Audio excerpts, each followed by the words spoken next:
est un Dieu jaloux. Son amour est plus fort qu'un ouragan. Et comme un arbre, je fléchis sous le vent de sa grâce. Lorsque tout à coup, je suis ébloui devant la gloire effaçant ma misère, je réalise l'étendue de ta bonté, à quel point tu m'as aimé.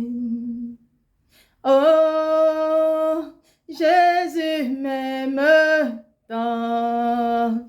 Oh, oui, m'aime. Jésus m'aime tant. Il m'aime. Oh oui, il m'aime. Oh oui, il m'aime. Oh oui, il m'aime. Oh oui, il m'aime. Il m'aime. Oh oui, il m'aime. Oh oui, il m'aime. Oh oui, il m'aime. Alléluia. Alléluia. Merci Seigneur pour ton amour infini pour chacun de nous. Sois encore béni, sois encore magnifique pour ce moment, Père. Que toute la gloire te soit rendue pour des siècles des siècles. Au nom puissant de Jésus de Nazareth. Amen. Oui, shalom, un peu Seigneur, shalom, shalom. Soyons tous bénis au nom précieux du Seigneur Jésus de Nazareth, le Seigneur qui nous aime tellement. Oui, je souhaite que ce majeur, la semaine éternelle des amis, il me fait encore la grâce et m'étend ce jour de partager ce précieux message-ci avec ton peuple, Seigneur. Ce message d'amour, ce message d'encouragement. C'était aujourd'hui, mardi 13 juin 2023, durant mon temps de prière d'intercession. Et j'étais avec mes soeurs en Christ. On priait ensemble. Et voici le message qu'il m'a donné pendant qu'on priait. Il m'a dit audiblement, je vous aime. Soyez fidèles. Courage. Je répète encore, voici le message qu'il m'a donné audiblement pour toi et pour moi, peuple Seigneur. Je vous aime. Soyez fidèles. Courage. Ainsi parle l'Éternel des armées. Qui peut nous aimer comme le Seigneur le fait, peuple Seigneur? Tellement il nous aime. Qui vient encore nous rappeler, nous jamais oublié le sentiment qu'il éprouve pour chacun de nos peuples, Seigneur. Oui, mon frère, ma soeur, de la même façon qu'un enfant fait des efforts considérables pour être son papa et que ce dernier vient l'encourager, vient lui dire je t'aime pour ce dévouement que tu prends, pour ces engagements que tu prends de marcher comme je désire. C'est ce que notre Père fait aussi pour le Seigneur. Il voit notre engagement, il voit notre dévouement, il voit comment on s'efforce à vouloir plaire à lui seul. Il m'envoie partager avec toi qui nous aime tellement. Il nous demande de demeurer fidèle à lui seul. Il nous dit courage. Quelle grâce il m'était, peuple Seigneur. Que le Dieu créateur de cette terre nous dise qu'il nous aime. Il nous dit encore comment on doit faire dans sa présence. Parce qu'il sait que c'est au gravé de ça qu'il nous bénit encore. Et peuple Seigneur, la parole de Dieu dit dans Jean 15, verset 9 à 10. Comme le Père m'a aimé, je vous ai aussi aimé. Demeurez dans mon amour. Si vous gardez mes commandements, vous demeurez dans mon amour, de même que j'ai gardé les commandements de mon Père et que je demeure dans son amour. Il dit, je vous ai aussi aimé, demeurez dans mon amour. Le Seigneur nous montre dans sa parole. Lorsqu'on parle de la parole de Dieu, ça nous montre toujours son amour pour chacun de nos peuples, Seigneur. Il nous dit, au-delà de cet amour qu'il éprouve pour chacun de nous, il nous appelle à être fidèles dans sa présence. Parce que le Seigneur ne travaille qu'avec des enfants fidèles. Le Seigneur ne travaille qu'avec ceux-là qui sont fidèles à lui seul. il nous dit encore comment on doit faire pour qu'il ait à lui. Nous savons bien, peuple Seigneur, que la marche chrétienne est remplie de moments de bonheur, de joie, d'épanouissement, mais aussi de moments de pleurs, de souffrance, de douleur, de persécution, de foi intense. Mais le Seigneur nous dit que qu'en soit ce qui se passe, nous devons demeurer fidèles en lui seul. Parce que dans la fidélité, mon frère, ma soeur, se trouve une foi totale en Jésus de Nazareth. Dans la fidélité se trouve un dévouement total en lui seul. Dans la fidélité se trouve un amour sincère en lui seul. Dans la fidélité se trouve une soumission à faire sa volonté parfaite. Dans la fidélité se trouve, mon frère, ma soeur, un attachement profond au Seigneur. Se trouve encore une espérance totale à lui seul. C'est quelqu'un qui est fidèle, qui espère en lui seul, au Seigneur seul. C'est là qui nous appelle de demeurer fidèle à lui. Et mon frère, ma soeur, la bonne nouvelle, c'est encore que, mon frère, ma soeur, le Seigneur, tout ce qui sort dans sa bouche n'est pas n'importe quoi. Isaïe ne revient pas à lui sans s'accomplir. Il sait que c'est un enfant qui est soumis dans sa présence. C'est en cet enfant-là qu'il déverse toute sa bénédiction en lui. La parole de Dieu nous dit dans Proverbe 28, verset 20. Un homme fidèle est comblé de bénédictions, mais celui qui hâte de s'enrichir ne reste pas impuni. C'est la fidélité, peuple Seigneur, qui permet au Seigneur de déverser en nous toutes ces bénédictions qu'il désire, afin qu'on puisse être épanoui sur cette terre pour le servir avec. Il va encore delà de ça, peuple Seigneur.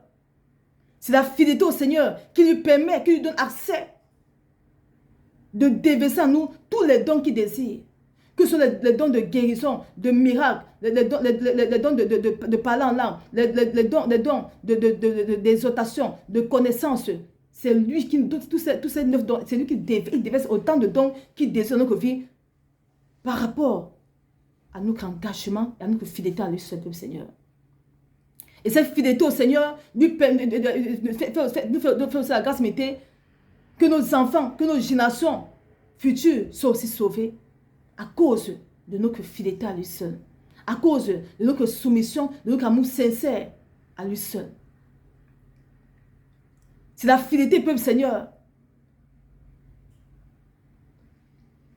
qui permet au Seigneur de bénir aussi nos postérités, de les bénir comme il désire. Nous avons l'exemple de la parole du roi David, qui était un serviteur fidèle, qui était un serviteur amoureux du Seigneur, tellement il était fidèle que le Seigneur l'appelait l'homme selon mon cœur. Parce que le Père est aussi un Dieu fidèle. Le Père est aussi un Dieu amour. C'est ce qu'il dit, c'est ce que nous devons être. David était cet homme que le Seigneur recherchait. Un homme fidèle. La parole de Dieu nous le dit dans Psaume 89, verset 3 à 4. J'ai fait alliance avec mon élu. Voici ce que j'ai juré à David, mon serviteur. J'affermirai ta postérité pour toujours et j'établirai ton trône à perpétuité. Voilà l'avantage d'être fidèle auprès du Seigneur. Nous avons l'exemple du prophète Joseph. C'est à cause de sa fidélité que le Seigneur avait fait la grâce de devenir gouverneur en Égypte. C'est à cause de sa fidélité auprès de lui. Nous avons même le serviteur Job. C'est à cause de sa fidélité qu'il n'a pas renoncé au Seigneur. Parce que quoi? Dans son cœur se trouvait l'amour. Dans son cœur se trouvait la foi. Dans son cœur se trouvait la persévérance, l'espérance totale en lui seul. Se trouvait l'attachement total en lui seul. Et c'est ça que le Seigneur veut pour toi et pour moi, peuple Seigneur. C'est pourquoi il dit, je vous aime, mais au-delà de ça, demeurez fidèles à moi. Le peuple Seigneur. Et c'est encore la fidélité totale au Seigneur qui lui permet de nous faire la grâce méritée de que nos âmes soient sauvées et que nous portons ensemble la couronne de vie. La parole de Dieu nous dit dans Apocalypse 2, verset 10. Ne crains rien, ne crains pas ce que tu vas souffrir. Voici le diable jettera quelques-uns de vous en prison, afin que vous soyez éprouvés et vous aurez une tribulation de 10 jours. Sois fidèle jusqu'à la mort et je te donnerai la couronne de vie. Voilà l'avantage du peuple Seigneur d'être fidèle dans la présence du Seigneur. C'est notre fidélité à lui seul qui permet au Seigneur de sauver nos âmes par sa grâce. Parce que si longtemps qu'on demeure fidèle, on ne consomme pas le monde. Aussi longtemps qu'on demeure fidèle, la convoitise n'est plus notre partage. Aussi longtemps qu'on demeure fidèle, le mal n'est plus notre partage. Même quand bien le mal vient, il nous remplit son pouvoir pour rejeter aussitôt ce mal-là. Voilà l'importance d'être fidèle au Seigneur. Et mon frère, ma soeur, il nous dit encore qu'au-delà de cette fidélité, il nous dit courage. Il nous dit qu'on doit demeurer courageux dans sa présence. C'est-à-dire, mon frère, ma soeur, quelle qu'en soit la montagne qui se dresse sur ton chemin, quelle qu'en soit la situation qu'à tes yeux tu trouves impossible d'être résolu, quelles qu'en soient les épreuves que tu traverses, quels qu'en soient les moments de douleur, de pleurs, de persécution que tu traverses, il te dit de garder en toi le courage.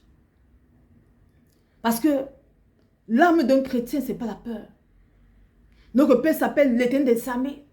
Alors s'il s'appelle l'Éternel des armées, c'est que nous, il est le plus grand. Il est toute chose. Il est le plus grand des guerriers. Alors s'il est le plus grand des guerriers, nous sommes aussi des guerriers et des guerrières.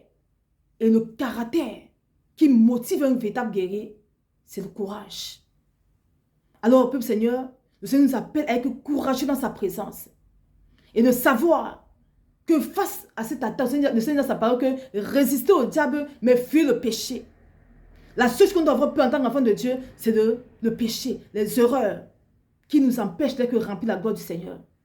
Mais il nous dit résister au diable, c'est un combat spirituel. Mais dans ce combat, nous devons savoir que notre mec s'appelle des amis, alors nous aussi, nous avons le pouvoir de renverser tout ce qui se lève contre nous. Du peuple Seigneur, nous devons être courageux dans cette résistance-là. Parce que quand tu résistes avec le camp adverse, si tu as peur, mais il va te vaincre. C'est quoi l'arme fatale du diable? C'est la peur. Il utilise la peur pour corrompre beaucoup de gens. C'est quoi le Seigneur nous appelle, peuple Seigneur, d'être courageux face à toute adversité. C'est-à-dire, quel qu'en soit le feu que tu vois devant toi, tu dois savoir qu'il y a quelqu'un qui s'appelle le feu dévorant et qui peut dévorer ce feu. Quel qu'en soit le lion que tu vois devant toi, tu dois savoir qu'il y a quelqu'un qui s'appelle le lion de la tribu de Juda et qui peut dévorer ce lion-là. Lui. Voilà ce que nous devons garder en nous, peuple Seigneur. Nous devons garder cela en nous. Qu'il y a quelqu'un qui est toute chose. Qui est le Dieu de toute impossibilité. Qui peut renverser toute situation dans notre vie. Alors la seule chose qu'il nous demande, peuple Seigneur, c'est qu'on demeure ensemble fidèle à lui. Et qu'on demeure courageux dans notre marche chrétienne avec lui. C'est-à-dire quelque chose que l'homme va te dire. Quels qu'en soient les anges que l'on va te jeter, tu ne dois pas écouter ça. Aussi longtemps, ce n'est pas Dieu qui t'a dit que tu n'es rien du tout. Aussi longtemps, ce n'est pas Dieu qui t'a dit que tu es un raté, tu es un raté. Alors sache que toute parole de l'homme dans ta vie, aussi longtemps que tu demeures fidèle dans sa présence, glisse comme de l'eau. N'a aucune valeur, n'a aucune portée. Parce que ça ne sort pas de la bouche de ton Créateur. C'est tout ce qui sort de la bouche de notre Seigneur qui a de l'importance dans notre vie, aussi longtemps qu'on demeure fidèle à lui, ce peuple Seigneur. La fidélité est très importante dans la marche chrétienne. C'est ça qui assure notre salut. C'est ça qui assure notre épanouissement. C'est ça qui assure l'amour du Seigneur dans notre vie pour toujours, peuple Seigneur. Alors soyons bénis. Et remercions le Seigneur pour son amour pour nous, peuple Seigneur. Remercions-le, lui qui nous montre encore ce qu'on doit faire dans sa présence, afin de plaire à lui seul. Et supplions-nous ensemble de nous aider à être fidèles à lui seul et à demeurer courageux dans notre marche chrétienne, afin de gagner ensemble notre couronne de vie. pour des siècles des siècles. Que la gloire lui soit rendue pour toujours. Au nom puissant de Jésus Nazareth. Amen. Shalom, shalom, Seigneur.